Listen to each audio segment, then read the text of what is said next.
ഒറ്റയ്ക്ക് സംസാരിക്കുക, talking to self രണ്ട് തരമുണ്ട്. അത് നമ്മുടെ ഒരു ഒബ്സർവേഷനാണ് ടോക്കിംഗ് ടു സെൽഫ് എന്നുള്ളത്. അതാ ഞാൻ പറഞ്ഞ ആദ്യം അവർ മൊബൈലിൽ ആരോടോ സംസാരിക്കുകയാണെന്നുള്ളത്. ഈ തന്നെത്താൻ സംസാരിക്കുന്നതിന് ഒരു കാലത്ത് ഭയങ്കര വിലയുണ്ടായിരുന്നത്.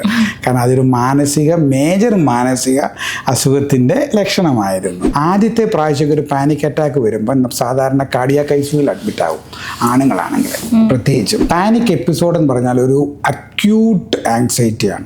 സൈഡ് ഇഫക്റ്റ് ഇല്ലാത്ത ഒരു മരുന്നുകളും ഈ ലോകത്തിലില്ല, ഒരു മരുന്നുമില്ല.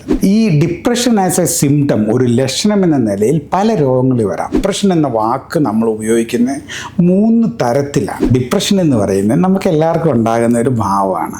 ആ ഭാവവും രോഗവും തമ്മിലുള്ള വ്യത്യാസം മനസ്സിലാക്കാൻ കഴിയാതെ പോകുമ്പോഴാണ് നമ്മൾ ലഘൂകരിക്കുകയും, ഒരു വശത്ത് നിന്ന് നമ്മൾ ലഘൂകരിക്കും, അയ്യോ അവൻ്റെ ഗേൾ ഫ്രണ്ട് അവനെ ബ്രേക്കപ്പായി, അപ്പോൾ അവന് സങ്കടപ്പെടത്തില്ലേ.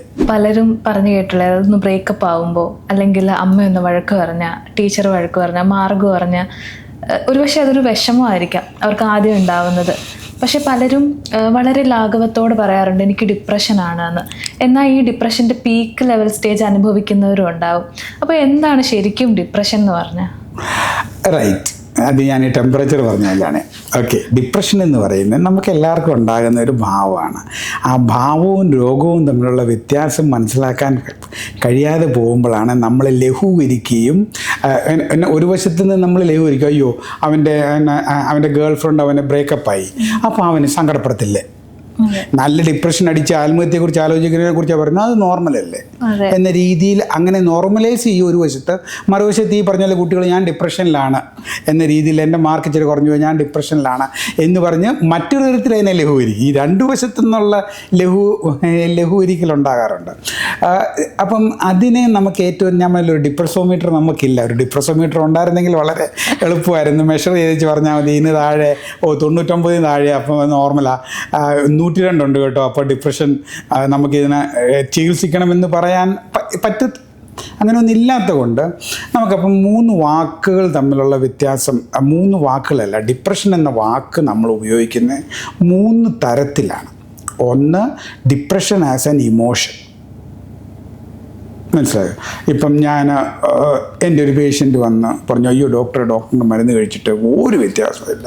അപ്പോൾ നമുക്കൊരു ഇച്ചിരി സങ്കടം തോന്നുന്നു, എത്രയ്ക്ക് എഫക്റ്റ് ഇല്ലാതെ പോയോ എന്ന രീതിയിൽ അല്ലേ. അല്ലെങ്കിൽ ഭാര്യയായിട്ടൊരു വഴക്കുണ്ടാക്കി, അല്ലെങ്കിൽ എനിക്കൊരു ചെറിയ നഷ്ടം സംഭവിച്ചു, എനിക്കൊരു സങ്കടം വരും. അതൊരു ഭാവമാണ്. നാളെ അല്ലെങ്കിൽ അടുത്ത 2 പേഷ്യൻ്റ് ഡോക്ടറെ ഭയങ്കര എഫക്റ്റ് കേട്ടോ എന്ന് പറയുമ്പോൾ എൻ്റെ അത് പോയി. വെൻ സംതിങ് ഓപ്പോസിറ്റ് ഒക്കേഴ്സ്, അത് അങ്ങ് മാറും. അപ്പോൾ അത് ഡിപ്രഷൻ ഒരു ഭാവം, ഒരു ഇമോഷൻ എന്ന നിലയിൽ മിക്ക സമയത്ത് ഈ മാർക്ക് കുറയാന്നൊക്കെ പറയുമ്പോൾ നമ്മൾ ഉദ്ദേശിക്കുന്ന ആ അർത്ഥത്തിലാണ്. ഒരു മാർക്ക് കുറഞ്ഞു അല്ലേ, അല്ല ഗേൾ ഫ്രണ്ട് ബ്രേക്കായി കുറെ കൂടെ സീരിയസ് ആയിരിക്കും. Okay, let's hope so. പക്ഷേ എന്നാലും നമ്മൾ ഈ മാർക്ക് കുറഞ്ഞു, അല്ലെങ്കിൽ എന്നെ വഴക്ക് പറഞ്ഞു, അച്ഛൻ വഴക്ക് പറഞ്ഞപ്പം എനിക്ക് സങ്കടം വന്നു എന്ന് പറയുന്ന ആ രീതിയിലുള്ള ട്രാൻസിയൻറ്റ് ഇമോഷണൽ ചേഞ്ച്, താൽക്കാലികമായ ഒരു ഭാവ വ്യത്യാസം എന്ന നിലയിൽ നമുക്ക് പറയാം. രണ്ടാമത്തേത് depression as A symptom. Depression as A symptom എന്ന് പറയുമ്പോൾ ഇത് കുറേ കൂടെ സിവിയറാണ്, കുറേ കൂടെ ലോങ് ലാസ്റ്റിംഗ് ആണ്. സങ്കടം, കരച്ചിൽ. ഈ ഡിപ്രഷൻ ആസ് എ സിംറ്റം, ഒരു ലക്ഷണം എന്ന നിലയിൽ പല രോഗങ്ങളിൽ വരാം. ലൈക്ക് ഹൈപ്പോതൈറോയിഡിസത്തിൽ ഡിപ്രഷൻ വരാം, പാൻക്രിയാറ്റിക് ക്യാൻസറിൽ ഡിപ്രഷൻ എന്നുള്ള സങ്കടം, ഒത്തിരി പേർ ഒരു സങ്കടം തോന്നുന്നു കാരണമില്ലാതെ. തലച്ചോറിലെ അസുഖങ്ങളിൽ ഡിപ്രഷൻ എന്ന ഇത് വരാം. ഓക്കെ, അപ്പം പല രോഗങ്ങളിലും അതൊരു ലക്ഷണമായിട്ട് വരാം. ഞാൻ പറഞ്ഞതിൻ്റെ അർത്ഥം മനസ്സിലാകുന്നില്ല. മൂന്നാമത്തേത് ഡിപ്രഷൻ ആസ് എ രോഗം, വിഷാദ രോഗം. അതിന് ഞാൻ പറഞ്ഞ പോലെ അതിന് 3 കോർ സിംറ്റംസ് ഉണ്ട്, 8 അസോസിയേറ്റ് സിംറ്റംസ് ഉണ്ട്. ഈ 3 കോർ സിംറ്റംസ് 2 വേണം. ഈ 8 അസോസിയേറ്റ് സിംറ്റംസ് മിനിമം 2 വേണം.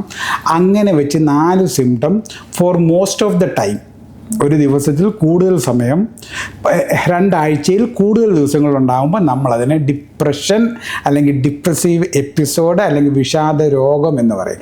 ഈ 3 തമ്മിലുള്ള വ്യത്യാസം മനസ്സിലാക്കാതെ പറയുമ്പോഴാണ് നമ്മൾ 2 വശത്തും ലഘൂകരിക്കുന്നത്. ഞാൻ പറഞ്ഞത്, ഗേൾ ഫ്രണ്ട് ഇട്ടേച്ച് പോയതിന് ശേഷം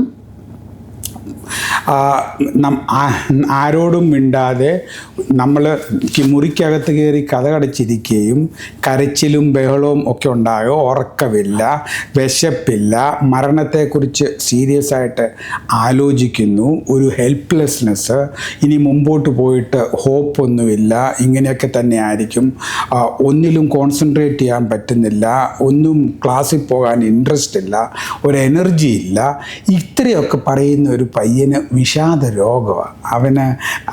അവന് അയ്യോ ഇങ്ങനെ ബ്രേക്കപ്പ് ആയാലും എല്ലാവരും സങ്കടപ്പെടുന്നതല്ലേ എന്ന് പറയേണ്ട കാര്യമില്ല. അവൻ അവിടെ ചികിത്സ വേണം. ഡിപ്രസീവ് എപ്പിസോഡോ അഡ്ജസ്റ്റ്മെൻറ്റ് ഡിസോർഡറോ പല പല ഡയഗ്നോസിസുകളുണ്ട്. അത് കണ്ടുപിടിക്കുകയും അല്ല മാർക്ക് കുറഞ്ഞപ്പോൾ സങ്കടം വന്നു എന്ന് പറയുന്നത് തമ്മിലുള്ള ആ വ്യത്യാസം കണ്ട് ചെയ്യുമ്പോഴാണ് നമ്മളതിനെ എഫിഷ്യൻ്റായിട്ട് ട്രീറ്റ് ചെയ്യുന്നത്, കൈകാര്യം ചെയ്യുന്നത്. ഇതിന് ചികിത്സയുണ്ടോ അതോ കൗൺസിലിംഗ് കൂടെ നമുക്ക് മാറ്റാം? ഏത് ഡിപ്രഷനോ? അതെ, ഡിപ്രഷന് ചികിത്സ നല്ല മരുന്നുകളുണ്ട്. ഇൻഫാക്ട് നമ്മൾ കമ്പയർ ചെയ്യുമ്പം നമ്മൾ ഡിപ്രഷനെ 3-4 ഗണങ്ങൾ, ഒരു ഡിപ്രസീവ് എപ്പിസോഡിനെ മൈൽഡ്, മോഡറേറ്റ്, സിവിയർ എന്ന രീതിയിൽ, സിവിയർ വിത്ത് സൈക്കോട്ടിക് സിംറ്റംസ് എന്ന രീതിയിലാണ് ഒരു ഡിപ്രസീവ് എപ്പിസോഡിനെ നമ്മൾ സാധാരണ ഡിവൈഡ് ചെയ്യുന്നത്. അതിൽ ഡിപ്രസീവ് എപ്പിസോഡ് നമ്മൾ ഡയഗ്നോസ് ചെയ്താൽ മരുന്ന് കൊടുത്തിരിക്കണം. മരുന്ന് കൊടുക്കാതെ ചികിത്സിക്കുന്ന ഒരാൾ, അതൊരു സൈക്കോളജിസ്റ്റ് ആയാലും സൈക്കാട്രിസ്റ്റ് ആയാലും, ഒരു പക്ഷേ നിയമങ്ങൾക്കെതിരായിട്ടാണ്. അമേരിക്കയിൽ ഇതിൽ ക്ലിയറായ വിധിയുണ്ട്. ഒരു ഡിപ്രസീവ് എപ്പിസോഡിൽ മരുന്ന് ഓഫർ ചെയ്തിരിക്കണം. പേഷ്യൻ്റ് ക്യാൻ റിഫ്യൂസ്, പേഷ്യൻറ്റിന് വേണ്ടാന്ന് പറയാം, അത് വേറെ കാര്യം. പക്ഷേ ഒരു ചികിത്സകൻ എന്ന നിലയ്ക്ക്, ഒരു ഡോക്ടർ എന്ന നിലയ്ക്ക് മരുന്ന് ഓഫർ ചെയ്യേണ്ടത് എൻ്റെ ജോലിയാണ്. അല്ലാതെ ഞാനത് നോർമലൈസ് ചെയ്ത് വിടുവോ, അത് കുഴപ്പമൊന്നുമില്ല ശരിയായിക്കോളും, അല്ലെങ്കിൽ കൗൺസിലിംഗ് മതി എന്ന രീതിയിൽ ചെയ്യുമ്പം. പിന്നെ നമ്മൾ ഈ മാനസിക രോഗങ്ങളെ ചികിത്സിക്കുമ്പം ഈ കൗൺസിലിംഗ് എന്ന് പറയുന്നൊരു വാക്ക് അതും ലഘൂകരിക്കപ്പെട്ട് ചെയ്യുന്നതാണ്. നമ്മൾ actually the word is therapy എന്നുള്ളതാണ്. കൗൺസിലിംഗ് എന്ന് പറയുന്നത് ജനറലി നമ്മളതൊരു ഡിക്ഷണറി അർത്ഥം നോക്കുകയാണെങ്കിൽ we are informing you about something. ഇപ്പം കൃപയ്ക്ക് അറിയത്തില്ല കാനഡയ്ക്ക് മൈഗ്രേറ്റ് ചെയ്യണം, അറിയത്തില്ല. അപ്പം നമ്മളൊരു കൗൺസിലറിൻ്റെ അടുക്ക പോകും, കനേഡിയൻ മൈഗ്രേഷൻ കൗൺസിലർ. അദ്ദേഹം പറഞ്ഞുതരും നിങ്ങൾ ഇന്നത് ചെയ്യണം, ഇന്ന ചെയ്യണം. പുള്ളി നിങ്ങളുടെ ഒരു നോളജ് ഗ്യാപ്പ് കവർ ചെയ്ത് തരികയാണ്. എന്നിട്ട് ആ നോളജ് ഗ്യാപ്പ് നമുക്ക് ആ നോളജ് കിട്ടിക്കഴിയുമ്പോൾ നമുക്കത് ചെയ്യാൻ പറ്റും. ഓക്കെ. പക്ഷേ ഡിപ്രഷന്, ആങ്സൈറ്റി, നോളജ് കുറവല്ല അവിടെ പ്രശ്നം. ചെയ്യേണ്ടത് എന്താണെന്ന് ഒരുപക്ഷെ എനിക്ക് വ്യക്തമായിട്ട് അറിയാതിരിക്കും, പക്ഷേ എന്നെക്കൊണ്ടത് ചെയ്യാൻ പറ്റുന്നില്ല. കാലൊടിഞ്ഞ് കിടക്കുന്നവനെ കൗൺസിൽ ചെയ്തിട്ട് കാര്യമുണ്ടോ? അവന് നടക്കാൻ അറിയാഞ്ഞിട്ടാണോ അവൻ നടക്കാത്തത്? ആണോ? അല്ല, അവന് നടക്കാൻ കഴിയുന്നില്ല. അപ്പം നമ്മളതിന് പ്ലാസ്റ്റർ ഇടാൻ പോകണം, വടി കൊടുക്കണം. അണ്ടർസ്റ്റുഡ്? ചിലപ്പോൾ ഓപ്പറേറ്റ് ചെയ്യേണ്ടി വന്നേക്കും. That is therapy. ആ തെറാപ്പി സൈക്കോളജിക്കൽ തെറാപ്പീസ് ആകാം. പലതരം സൈക്കോളജിക്കൽ തെറാപ്പീസ് ഉണ്ട്. Behaviour therapy, cognitive therapy, dialectical behaviour therapy, solution focus therapy, interpersonal therapy, പലതരം പേരുകൾ നമുക്കതിന് കൊടുക്കാം. അവ മരുന്നുകൾ ഉപയോഗിക്കാതെയുള്ള തെറാപ്പികളാണ് സൈക്കോളജിക്കൽ തെറാപ്പീസ് എന്നുള്ള ഒരു കോമൺ ഇതിൽ. അല്ലെങ്കിൽ നമുക്ക് ഒറ്റമൂലികളുണ്ടല്ലോ, അത് ചെയ്യുക, ഇത് ചെയ്യുക, അല്ലെങ്കിൽ ഒരു ഫോർമലൈസ്ഡ് മറ്റ് മരുന്നുകൾ, ആയുർവേദം ഇത് നോക്കാം. അല്ലെങ്കിൽ അലോപ്പതിയുണ്ട്. ഇന്നത്തെ കാലത്ത് അലോപ്പതിക്കിലാണ് ഏറ്റവും കൂടുതൽ എവിഡൻസ് ഉള്ളത്. ഓക്കെ, അതായത് കൂടുതൽ പഠനങ്ങൾ നടത്തുകയും എഫക്റ്റീവാണ് എന്ന് കണ്ടുപിടിച്ചിട്ടുള്ള മരുന്നുകൾ കൂടുതലും അലോപ്പതിയുടെ കയ്യിലാണ്. അതുകൊണ്ടൊരു സൈക്കാട്രിസ്റ്റ് യൂസസ് അലോപ്പതിക് മെഡിസിൻസ്. അപ്പം ഒരു സൈക്കാട്രിസ്റ്റിൻ്റെ അടുക്ക് പോകുന്നതാണ് ഡിപ്രഷൻ ഡയഗ്നോസ് ചെയ്യുവാണെങ്കിൽ ഏറ്റവും നല്ലത്. പക്ഷേ ഡെഫിനറ്റ്ലി അത് മരുന്ന് മാത്രമല്ല, മരുന്ന് is just the beginning of the management. ഒരു ട്രീറ്റ്മെൻറ്റിൻ്റെ ഏറ്റവും ഇമ്പോർട്ടൻറ്റും തുടക്കവും ആണ്.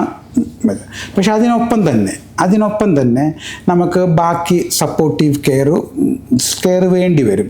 ഉദാഹരണത്തിന് ഒരു ഗേൾ ഫ്രണ്ട് ബ്രേക്കപ്പ് എന്ന് പറഞ്ഞൊരു ഇതുണ്ടല്ലോ. ബ്രേക്കപ്പിൽ നിന്ന് ഡിപ്രഷന് പോയ ഒരാൾ അദ്ദേഹത്തിന് നമ്മൾ മരുന്ന് ആൻറ്റി ഡിപ്രസൻ്റ് കൊടുത്ത് നമുക്ക് ആ മൂഡ് പൊക്കാം. പക്ഷേ ആ പ്രോബ്ലം സ്റ്റിൽ റിമെയിൻസ്. ബന്ധങ്ങൾ എങ്ങനെ ഉണ്ടാക്കണം, ബന്ധങ്ങൾ തകരാതിരിക്കാൻ നമ്മൾ എന്ത് ചെയ്യണം, തകരുമ്പോൾ നമ്മൾ അതിനെ എങ്ങനെ ഹാൻഡിൽ ചെയ്യണം, and how do we move on. അവിടെ ചിലപ്പോൾ സൈക്കോളജി ബേസ്ഡ് തെറാപ്പിക്ക് അവിടെ ആവശ്യമുണ്ട്. അണ്ടർസ്റ്റുഡ്? അത് ഒരു ബന്ധങ്ങൾ എങ്ങനെ കൈകാര്യം ചെയ്യണമെന്ന് ഒരു മരുന്നുകൾക്ക് ഒരിക്കലും പഠിപ്പിക്കാൻ പറ്റില്ല. മരുന്നുകൾ ആ മൂഡ് ഡെവലപ്പ് ചെയ്ത് വരുത്തും. ഓക്കെ. അപ്പോൾ ഈ ഡിപ്രഷൻ ആയ ഒരാൾക്ക് തിരിച്ച് നോർമൽ ലൈഫിലേക്ക് വരാൻ പറ്റും? തീർച്ചയായിട്ടും. അതിലെവിടെ സംശയം? അല്ല, കുറേ പറഞ്ഞു കേട്ടിട്ടുണ്ട്, എനിക്ക് ഡിപ്രഷൻ ആണ്, കുറേ കാലം കൊണ്ട് തുടങ്ങിയതാണ്, ഇപ്പോഴും മാറിയിട്ടില്ല. അതിപ്പം ഞാൻ നോക്കുവാണെങ്കിൽ എന്നാ പറയുന്നത്, ഡയബറ്റീസ് വന്ന് എല്ലാവരുടെയും ഡയബറ്റീസ് 100% മാറുന്നുണ്ടോ? ഇല്ല. അല്ലെങ്കിൽ എന്നും വെച്ചുകൊണ്ട് ഡയബറ്റീസിന് ഇമ്പ്രൂവ് ആകുന്നില്ലേ? അല്ലെങ്കിൽ diabetes is not a this thing.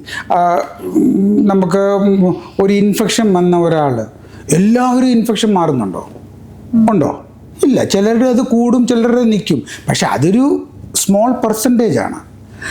C, depression നമ്മൾ ചികിത്സിക്കുമ്പോൾ more than 50% will get cured and may not come back. നമ്മൾ റഫ്ലി പറയുവാണെങ്കിൽ 50% കൂടുതലിന് they will come back to their this thing. Normal behavior. See, it is നമ്മൾ മരുന്ന് ഉപയോഗിച്ച് treat ചെയ്യാതിരിക്കുന്ന പ്രശ്നങ്ങളെ ഉദിക്കുന്നില്ല. 100% ഓഫ് കോഴ്സ് നോട്ട്. പക്ഷേ ബ്രൂട്ട് മെജോറിറ്റി, വളരെ വലിയ majority will come back to reasonably normal life. Reasonably normal life maintain ചെയ്തു പോകും. അതുകൊണ്ട് ട്രീറ്റ്മെൻറ്റ് ചെയ്യാതിരിക്കുന്നത് ഇറ്റ്സ് നോട്ട് ഇറ്റ് ഈസ് നമ്മൾ പല കാരണങ്ങൾ കൊണ്ട് ഒത്തിരി പേര് ചിലപ്പം ചെയ്യാതിരിക്കുന്നുണ്ട്. അവരൊക്കെ മണ്ടത്തരം കാണിക്കുക എന്ന അവർ ചെയ്യുന്നത് ശരിയല്ല. ഒത്തിരി ഈ ബന്ധുക്കളാണ് ഇൻഫ്ലുവൻസ് ചെയ്യുന്നത്. ഇന്നലെയും വന്നിരുന്നു ഒരു കുട്ടി, നല്ല ഡിപ്രസ്ഡാണ്. കൂട്ടത്തിൽ കസിൻ വന്നിട്ടുണ്ട്. ഞാൻ മരുന്ന് എഴുതിയപ്പോഴത്തേക്കിനും കസിൻ ചാടി ചോദിച്ചു, അയ്യോ ഡോക്ടറെ മരുന്നിൻ്റെ ആവശ്യമുണ്ടോ? ഞാൻ പറഞ്ഞു, നിനക്ക് ആവശ്യമില്ല, കഴിച്ചു പോയിക്കരുത്. പുള്ളിക്കാരിക്കുണ്ട്. ദേ തിങ്ക് ഈ റിലേറ്റീവ്സിൻ്റെ പ്രശ്നം അവർക്ക് കാണാത്തത് കൊണ്ടും അവരനുഭവിക്കാത്തത് കൊണ്ടും ആവശ്യമില്ല. നമുക്ക് പനിയില്ലാത്തത് കൊണ്ട് അവർക്ക് പാരസെറ്റമോളിൻ്റെ ആവശ്യമില്ല എന്ന് പറയുന്നതിന് തുല്യമാണ്. നമുക്കത് കാണാത്തത് കൊണ്ട് മറ്റൊരാൾക്ക് അതിൻ്റെ ആവശ്യമില്ല എന്ന് പറയുന്നത്. They suffer, they are literally suffering. എനിക്കൊരു പാർട്ട്ണർ ഉണ്ടെന്ന് വെച്ചോ, അപ്പോൾ ആ വ്യക്തിക്ക് ഡിപ്രഷൻ ഉണ്ട്. അത് ചിലപ്പോൾ പുള്ളി അത് എക്സ്പ്രസ് ചെയ്യുന്ന പീക്ക് ലെവലിലൊക്കെ ആയിരിക്കും. അപ്പോൾ എനിക്ക് ഓൾറെഡി അറിയാം അയാൾക്ക് ഡിപ്രഷൻ ഉണ്ട്. അപ്പോൾ ഞാൻ ഇട്ടിട്ട് പോവല്ല, ഞാൻ ഒപ്പം നിൽക്കുകയാണ് വേണ്ടത്. തീർച്ചയായിട്ടും എന്തൊക്കെ കാര്യങ്ങൾ എനിക്ക് ചെയ്യാൻ പറ്റും? ഡിപ്രഷൻ ഉണ്ട്, അല്ലെങ്കിൽ ഡിപ്രഷൻ ഡയഗ്നോസിസ് ഉണ്ടെങ്കിൽ ഏറ്റവും കൂടുതൽ നിങ്ങൾക്ക് ചെയ്യാവുന്ന ഒരു ഡോക്ടറിൻ്റെ അടുത്ത്, ഒരു സൈക്കാട്രിസ്റ്റിൻ്റെ അടുത്തോട്ട് കൊണ്ടുപോകുക എന്നുള്ളതാണ് നിങ്ങൾ ചെയ്യേണ്ട ഏറ്റവും പ്രധാന കർത്തവ്യം. അണ്ടർസ്റ്റുഡ്? രണ്ടാമത്തേത്, ഒരു ഡോക്ടറൊക്കെ കൊണ്ടുപോയിട്ട് ആ ഡോക്ടർ ഒരു മരുന്ന് എഴുതിയാൽ അത് അദ്ദേഹത്തെ കൊണ്ടൊന്ന് കഴിപ്പിക്കുക എന്നുള്ളതാണ് രണ്ടാമത്തെ ദൗത്യം. ഈ മരുന്നുകൾക്ക് സൈഡ് എഫക്ട്സ് ഉണ്ടാകുമോ? അത് ഞാൻ ഏതൊരു ഇതിൽ പറഞ്ഞ പോലെയാണ്. അപ്പോൾ അവരെന്നോട് ചോദിക്കും, ഡോക്ടറെ സൈഡ് എഫക്റ്റ് ഉണ്ടോ? ഞാൻ പറഞ്ഞു, അയ്യോ നിങ്ങളെന്നാൽ ഈ മുറിയിലിരിക്കരുത്, സൈഡ് എഫക്റ്റ് ഉണ്ട്, ഇത് ഇടിഞ്ഞു വീഴാം, അപ്പം നിങ്ങൾക്ക് മരിക്കും. ഇത് ഇടിഞ്ഞു വീഴത്തില്ല എന്നെനിക്ക് 100% പറയാൻ പറ്റുമോ? പറയത്തില്ല. സോ നമ്മൾ ജീവിതത്തിൽ എപ്പോഴും നോക്കുന്ന ബെനിഫിറ്റ് വേഴ്സസ് കോസ്റ്റാണ്. പുറത്ത് മഴയാണ്, വെയിലാണ്, നമുക്കവിടെ നിൽക്കാൻ പോലും പറ്റത്തില്ല. ഈ air conditioned room, we will accept the risk. ഇതിടിഞ്ഞ് വീണേക്കാം എന്ന ഒരു വളരെ വളരെ വളരെ വളരെ ചെറിയ റിസ്ക് നമ്മളത് അക്സെപ്റ്റ് ചെയ്തു. അപ്പം നമ്മൾ ജീവിതത്തിൽ ചോയ്സുകൾ എപ്പോഴും 2 വഴികളുണ്ട്, എപ്പോഴും ഉണ്ട്. അപ്പം ഞാൻ ഇവരോട് പറയുന്നുണ്ട്, ഈ രോഗമെന്ന് പറയുന്നത് നിങ്ങൾ മരുന്ന് കഴിക്കാത്തതിൻ്റെ സൈഡ് ഇഫക്റ്റ് ആയിട്ട് നോക്കണം. മരുന്ന് കഴിച്ചാൽ സൈഡ് ഇഫക്ട്സുകളുണ്ട്, നിങ്ങളുടെ പേടികളുണ്ട്. മരുന്ന് കഴിച്ചില്ലേലുള്ള സൈഡ് ഇഫക്റ്റാണ് ഈ രോഗം. ഇതിലേതാണ് കൂടുതലെന്ന് നിങ്ങൾ തീരുമാനിച്ചിട്ട് നിങ്ങൾ എന്നോട് പറയുക. ഈ സൈക്യാട്രി മരുന്നുകൾ are comparatively very very safe. ആത്മഹത്യ ചെയ്യാൻ സാധ്യതയുള്ള ഒരു ഗ്രൂപ്പ് ആൾക്കാരെയാണ് ഞങ്ങൾ ചികിത്സിക്കുന്നത്. അവരുടെ കയ്യിൽ മരുന്ന് കൊടുത്തു വിടണം. അപ്പം അമിതമായിട്ട് കഴിച്ചാൽ മരണം സംഭവിക്കാവുന്ന ഒരു മരുന്ന് അല്ലെങ്കിൽ ഡാമേജ് ഉണ്ടാകുന്ന ഒരു മരുന്ന് നമ്മൾ കൊടുക്കത്തില്ല. ചിലർ കൊണ്ടുവരും ഡോക്ടറെ ഞാൻ ഇപ്പോൾ 20 ഗുളിക കഴിച്ചു, ഞാൻ പിന്നെ നന്നായിട്ട് ഉറങ്ങിയല്ലോ എന്ന് ചോദിക്കും. കാരണം അതിൽ കൂടുതൽ അതിൽ സംഭവിക്കാൻ പോകുന്നില്ലെന്ന് എനിക്കറിയാം. അണ്ടർസ്റ്റുഡ്. അപ്പം അപ്പം മരുന്ന് കൊണ്ടൊരു ബുദ്ധിമുട്ടുണ്ടെങ്കിൽ, ഇപ്പം നിങ്ങൾക്ക് പാർട്ട്ണറിനൊക്കെ ചെയ്യാവുന്ന മരുന്ന് കൊണ്ടൊരു ബുദ്ധിമുട്ടുണ്ടെങ്കിൽ go back to the doctor.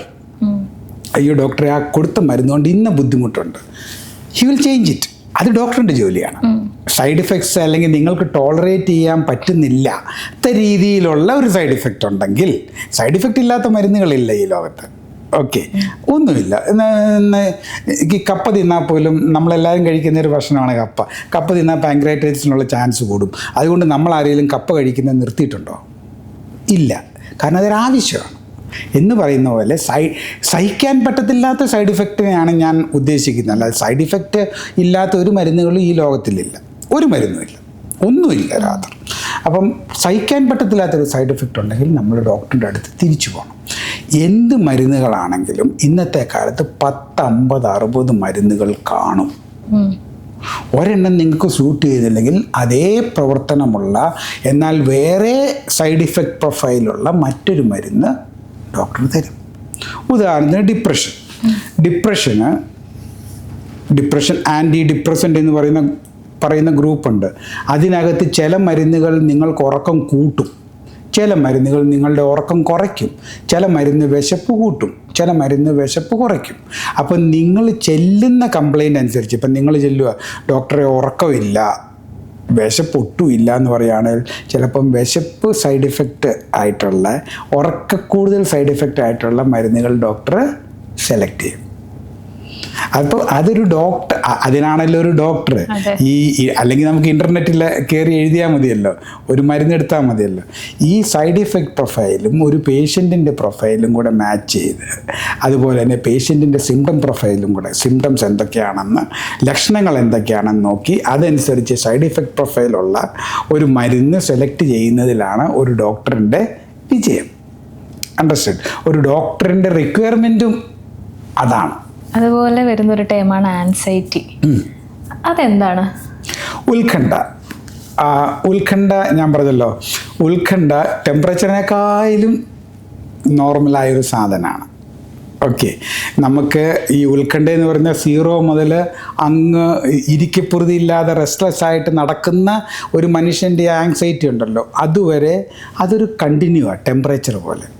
ഇതെവിടെ ഇതിൻ്റെ നോർമൽ തീരുന്നു, എവിടെ അത് അബ്നോർമൽ ആകുന്നു എന്നുള്ളത് നമുക്ക് ഡിഫറൻഷ്യേറ്റ് ചെയ്യാൻ ഭയങ്കര ബുദ്ധിമുട്ടാണ്. ആങ്സൈറ്റി എന്ന് പറയുന്നതിനൊരു സർവൈവൽ വാല്യൂ ഉണ്ട്. മനസ്സിലായോ?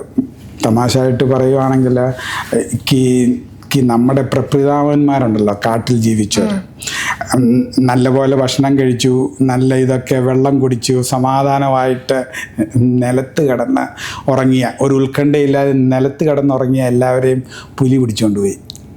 ആരാ ജീവിച്ചു പോകുന്നത്, രക്ഷപ്പെട്ടു പോകുന്നത്?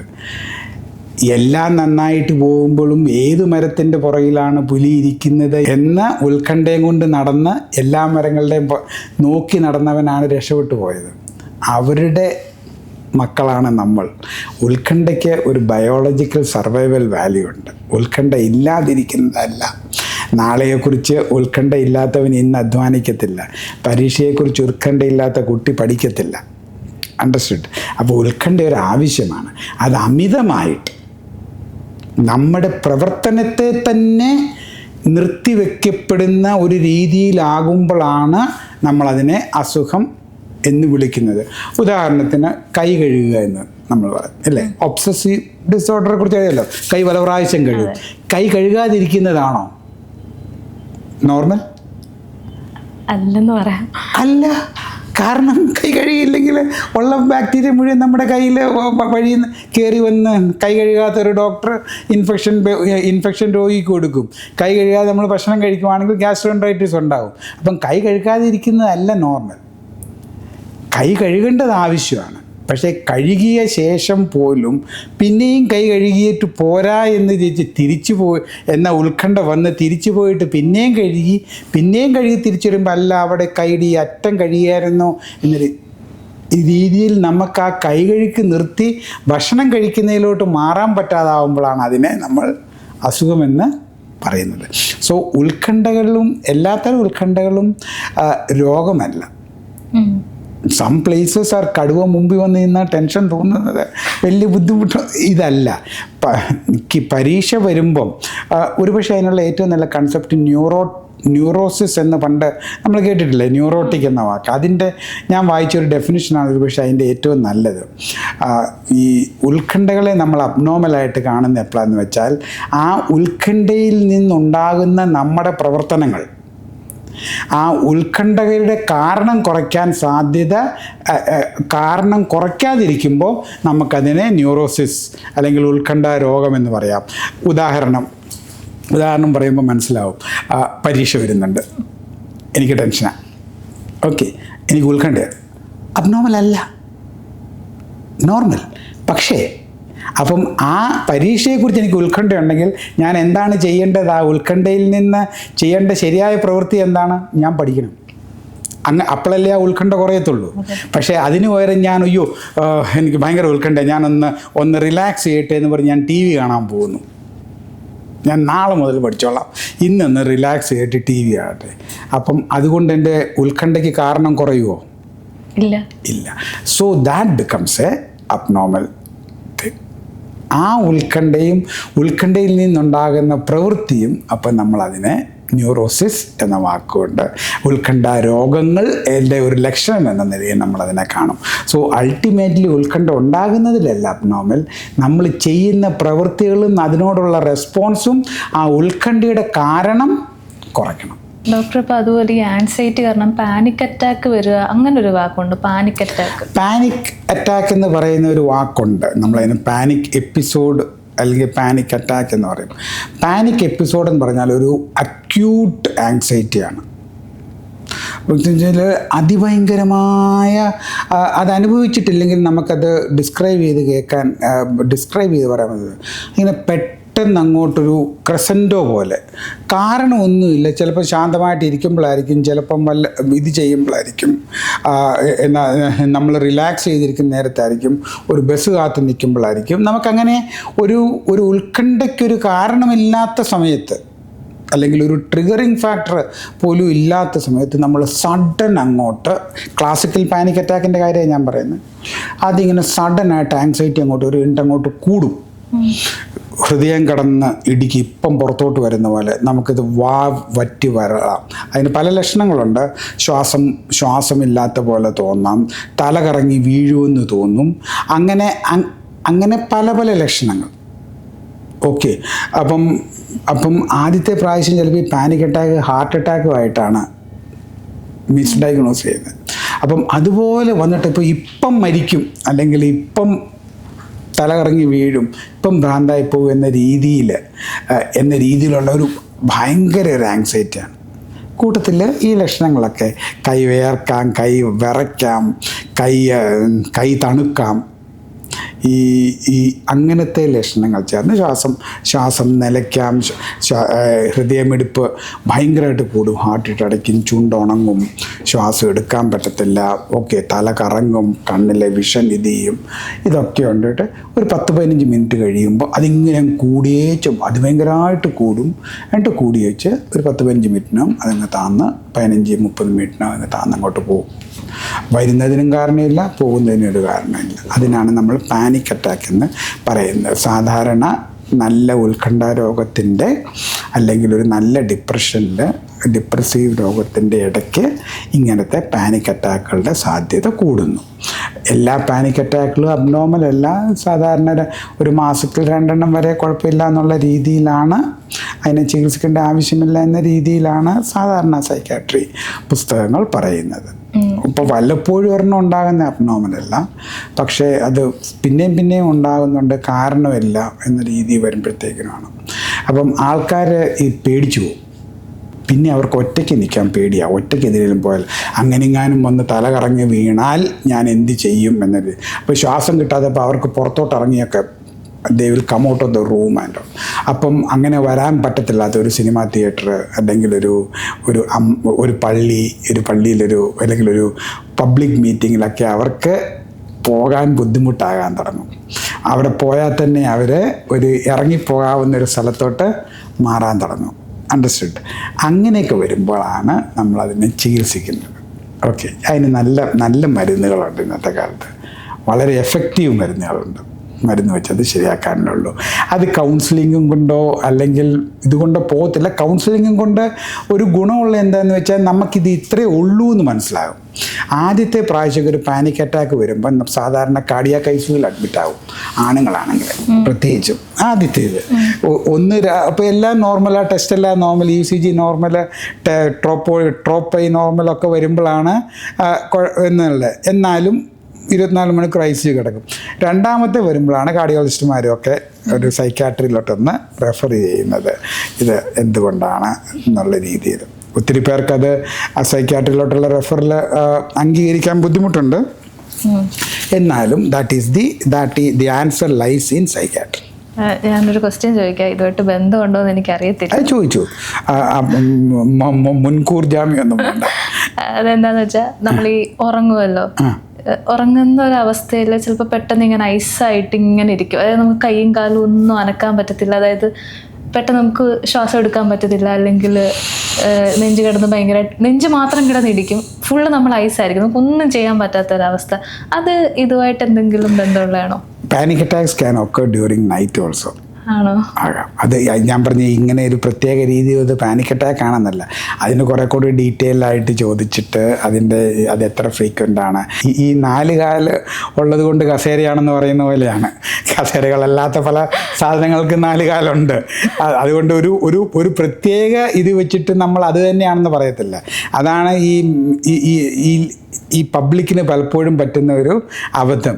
അവൻ ഇതുണ്ട്, അപ്പോൾ അത് ഈ ലക്ഷണം കാണിച്ചു, അപ്പോൾ അവൻ ബോർഡർ ലൈൻ പേഴ്സണാലിറ്റിയാ അല്ലെങ്കിൽ അവൻ നാർസിസിസ്റ്റാ എന്ന രീതിയിൽ പറഞ്ഞ ഈ ലക്ഷണം അവൻ കാണിച്ചോട്ടെ. ആ ഒരു ലക്ഷണം കൊണ്ട് ഒന്നും ആകുന്നില്ല. ഓക്കെ, 4 കാലം ഉള്ളത് കൊണ്ട് നമ്മൾ പറയും ഉടനെ കസേരയാണെന്ന്. ഇല്ല, അത് സോഫയാകാം, അത് ടേബിളാകാം, പല പല കാര്യങ്ങളാകാം. ഓക്കെ, അപ്പോൾ ഒരു സൈക്കാട്രിസ്റ്റ് എപ്പോഴും ഇങ്ങനത്തെ ഒരു ലക്ഷണം കേട്ടിട്ട് ഒരിക്കലും ഒരു നല്ല സൈക്കാട്രിസ്റ്റ് കമൻറ്റ് പറയത്തില്ല. അദ്ദേഹം പറയുന്ന എൻ്റെ അടുക്കലൊന്ന് വരൂ, ഞാനൊന്ന് സംസാരിച്ച് നോക്കട്ടെ, ഡീറ്റെയിൽഡായിട്ട് ഒന്ന് ചോദിച്ച ശേഷം അതെന്താണ് എന്ന് പറയും. പക്ഷേ panic attacks can occur in night also. Okay, ഈ ബൈപ്പോളർ ഡിസോർഡർ എന്താണ്? ബൈപ്പോളർ ഡിസോർഡർ പണ്ടത്തെ കാലത്ത് തന്നെ മാനിക് ഡിപ്രസീവ് ഡിസോർഡർ എന്നാണ് പറഞ്ഞുകൊണ്ടിരുന്നത്. ബൈപ്പോളർ എന്ന് പറയുമ്പം നമ്മുടെ മൂഡ് വേരിയേഷൻസിൽ 2 അറ്റങ്ങളുണ്ടല്ലോ നാച്ചുറലി. നമുക്ക് സന്തോഷത്തിൻ്റെ അറ്റത്തിലോട്ട് പോകാം, സങ്കടത്തിൻ്റെ 2 സൈഡാണല്ലോ ഉള്ളത്. അപ്പം ഈ 2 പോളിലോട്ടും പോകുന്ന എപ്പിസോഡ്സ് ഉണ്ടാകുമ്പോൾ നമ്മളതിന് ബൈപ്പോളാർ എന്ന് പറയും. അപ്പം സന്തോഷത്തിൻ്റെ അറ്റമാണ് മാനിയ, സങ്കടത്തിൻ്റെ അറ്റമാണ് ഡിപ്രഷൻ. അപ്പം ഒരാൾക്ക് ഈ 2 എപ്പിസോഡും ഉണ്ടാകുവാണെങ്കിൽ 2 തരം എപ്പിസോഡ് നമ്മളതിനെ ബൈപ്പോളാർ എന്ന് പറയും. അതിനൊരു ചെറിയൊരു കറക്ഷനുണ്ട്. നമുക്കൊരു മാനിക് എപ്പിസോഡ് ഉണ്ടാകുവാണെങ്കിൽ ക്ലിയർ ഡിപ്രസീവ് എപ്പിസോഡ് ഉണ്ടായിട്ടില്ലെങ്കിലും നമ്മളതിനെ ബൈപ്പോളാർ എന്ന രീതിയിൽ കൂട്ടും. കാരണം മാനിക് എപ്പിസോഡ് ഒറ്റയ്ക്ക് ഉണ്ടാകത്തില്ല എന്നാണ് വിശ്വാസം. നമ്മളതിൻ്റെ ആ ചെറിയ ഡിപ്രഷനൊന്നും ചിലപ്പം നോട്ട് ചെയ്ത് കാണത്തില്ല എന്ന അർത്ഥത്തിലാണ് അത് പറയുന്നത്. അപ്പം ബൈപ്പോളാർ 2 പോൾ. അപ്പം ഡിപ്രഷൻ അപ്പോൾ 2 തരമുണ്ട്. ഒന്ന് ബൈപ്പോളാർ ഡിപ്രഷനുണ്ട്, ബൈപ്പോളാറിൻ്റെ ഭാഗമായിട്ടുള്ള ഡിപ്രഷനുണ്ട്, ഒന്ന് യൂണിപ്പോളാർ ഡിപ്രഷൻ ഉണ്ട്. ആ യൂണിപ്പോളാർ ഡിപ്രഷൻ എപ്പോഴും ഡിപ്രഷനേ വരത്തുള്ളൂ, അവർക്കൊരിക്കലും ഒരു ഹൈപ്പോമാനിയായോ മാനിയായോ വന്നിട്ടില്ല. അതാണ് ഈ ബൈപ്പോളാർ എന്ന വാക്കുകൊണ്ട് ഒരാളിൽ തന്നെ പല സമയത്തായിട്ട് ഈ 2 തരം എപ്പിസോഡുകൾ ഉണ്ടാകുമ്പോൾ നമ്മൾ അതിനെ ബൈപ്പോളാർ ഡിസോർഡർ എന്ന് പറയും. ഡോക്ടർ, അതുപോലെ ഈ ഒറ്റയ്ക്ക് കാര്യം പറഞ്ഞ് നടക്കുന്ന കുറേ ആൾക്കാരുണ്ടാവും. അത് ഈ മാനസിക രോഗത്തിൻ്റെ എന്തെങ്കിലും ലക്ഷണമാണോ? ഇന്നത്തെ കാലത്ത് ഇങ്ങനോട് ചോദിക്കാൻ ഞാൻ പറയും ഫോണിൽ സംസാരിക്കുക എന്ന് പറയും. ഏറ്റവും ഈ ഒറ്റയ്ക്ക് സംസാരിച്ച് നടക്കുന്നവർ ഇന്നത്തെ കാലത്ത് majority of people are talking to the mobile phone using a Bluetooth. ആ ബ്ലൂടൂത്ത് ഡിവൈസ് കാണുന്നില്ലെന്നേ ഉള്ളൂ. ഓക്കെ, അത് സീരിയസ് ആയിട്ട് ഞാൻ പറയാം, തമാശയായിട്ടല്ല. രണ്ടാമത്തെ കാര്യം ഒറ്റയ്ക്ക് സംസാരിക്കുക, talking to self. Talking to self 2 തരമുണ്ട്. അത് നമ്മുടെ ഒരു ഒബ്സർവേഷനാണ് ടോക്കിംഗ് ടു സെൽഫ് എന്നുള്ളത്. അതാ ഞാൻ പറഞ്ഞ ആദ്യം അവർ മൊബൈലിൽ ആരോടോ സംസാരിക്കുകയാണെന്നുള്ളത്. ചില മാനസിക അസുഖങ്ങളിൽ they will be hearing voices from someone. അപ്പോൾ അവരതിനോട് വർത്താനം അവരോട് തിരിച്ചുത്തരം പറയുമായിരിക്കും. ഇപ്പം ഒരാൾക്ക് കൃപയെ കാണാൻ പറ്റത്തില്ലെങ്കിൽ ഞാൻ എന്നോട് സംസാരിക്കുക. അണ്ടർസ്റ്റുഡ്? അപ്പം അങ്ങനെ ഒരു അശരീരി, ഒരു ഹാലൂസിനേഷൻ, ഒരു ഓഡിറ്ററി ഹാലൂസിനേഷൻ എനിക്കുണ്ട്. ഞാൻ അതിനോട് വർത്താനം പറഞ്ഞുകൊണ്ടിരിക്കുകയാണെങ്കിൽ to another person it may talks തന്നെത്താൻ സംസാരിക്കുന്നു. അതുകൊണ്ടാണ് ഈ തന്നെത്താൻ സംസാരിക്കുന്നതിന് ഒരു കാലത്ത് ഭയങ്കര വിലയുണ്ടായിരുന്നത്. കാരണം അതൊരു മേജർ മാനസിക അസുഖത്തിൻ്റെ ലക്ഷണമായിരുന്നു. ഓക്കെ, ഇന്നത് മൊബൈലിൽ സംസാരിക്കുകയാണ്. ഓക്കെ, പിന്നെ ഒരു സിറ്റുവേഷൻ ഉള്ളത്, നമ്മൾ അകത്ത് നമുക്ക് ചിന്തിക്കുന്നുണ്ട്. നമ്മുടെ ചിന്തയിൽ അങ്ങോട്ടും ഇങ്ങോട്ടും ഒരു സംസാരമുണ്ട്. You must notice. ചിലപ്പോൾ ആ ചിന്തകൾ കൊച്ചു കുട്ടികളിൽ നോക്കിയാൽ, 4-5 വയസ്സുള്ള കുട്ടികൾ നോക്കിയാൽ മനസ്സിലാവും, അവർ സംസാരിക്കും. But they are actually thinking. അതിന് ലൗഡ് തിങ്കിങ് എന്ന് പറയും. ഓക്കെ, ചില മുതിർന്ന പ്രായക്കാർ ഈ ലൗഡ് തിങ്കിങ് അവർക്കുണ്ട്. അതുകൊണ്ടാണ് അവർ തന്നെത്താൻ സംസാരിക്കുന്നതെന്ന് പറയുന്നത്. നമ്മൾ പറയത്തില്ല സ്വയം പിറുപിറുക്കാന്ന്. അതിങ്ങനെ അവർ ചിന്തിക്കുന്നതാണ്, പക്ഷെ അത് ഇച്ചിരി ഒന്ന് വോക്കലൈസ് ആയി പോകുന്നു എന്നുള്ളതാണ്. അത് അബ്നോർമൽ അല്ല, ദാറ്റ് ഈസ് നോർമൽ. ഓക്കെ, ബുദ്ധിമുട്ടില്ല. പക്ഷേ ഇന്ന് സ്വയം സംസാരിക്കുന്ന ആളെ നോർമലായിട്ട് അങ്ങ് വിട്ടേച്ചാൽ മതി. ഓക്കെ, കൂടുതലും മൊബൈലായിരിക്കും, പ്രത്യേകിച്ച് യങ്സ്റ്റർ ആണെങ്കിൽ. ഓക്കെ, അപ്പോൾ ഇന്നത്തെ വീഡിയോ ഉപകാരപ്രദമായി എന്ന് വിശ്വസിക്കുന്നു. എന്തെങ്കിലും ബുദ്ധിമുട്ടുണ്ടെങ്കിൽ ഉറപ്പായിട്ടൊരു സൈക്യാട്രിസ്റ്റിനെ കൺസൾട്ട് ചെയ്യുക. മറ്റൊരു വീഡിയോയുമായി വീണ്ടും കാണാം.